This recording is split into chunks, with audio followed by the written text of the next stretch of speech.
Менде саламатсыздарбы. Менде бир суроо бар да. Азыр беренелерге өткөндө беренелер боюнча да суроолор болот албетте. Анан сиз айтып атпайсызбы, 4 жылдан бери комиссия иштеп атат депчи. Саламатсызбы, мен бияктан. Комиссия иштеп атат деп, анан комиссия ушул элементарно биринчи окууга алып келатканда, правительство деген эме, правительством Кыргызской республики дегенде кабинет министров алмаштыра албай койду 4 жылда.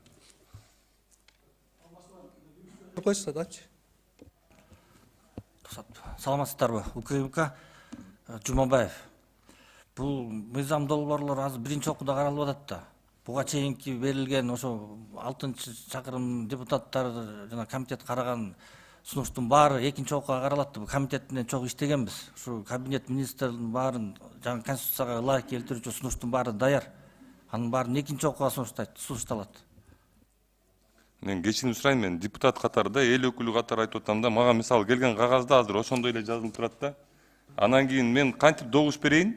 Эгер силердин кагазыңарда башка нерсе болуп атса, менин кагазымда башка нерсе болуп атса, кантип добуш берейин азыр? Уруксатпы? Туура, биз азыр каралып аткан редакциясында ошондой. Бирок азыр биринчи окууда жогорку кеңештин регламентине ылайык биз өзгөртө албайбыз да. Экинчи окууга ал сын пикирлер берилген, башка комитеттерде айтылган. Рахмат.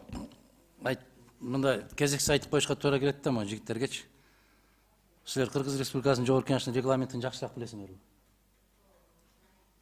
Биринчи окууга дегенден кийин, биринчи окууда кабыл алынган болсо, экинчи окуудагы режим менен кетет. Экинчи окуудагы режимде редакциясын өзгөртүү киргизе албайсыз, сиз концепциясын эмес. Кайдагы нерселерди айтып атсыңар силер? Биринчи окууда кабыл алынганда, биринчи окуу мезгилинде айтылган гана сын пикирлерди киргизгенге укугуңар бар. Башкасын киргизе албайсыңар силер. Эми баары калып ошол регламентти окутасыңарбы келип?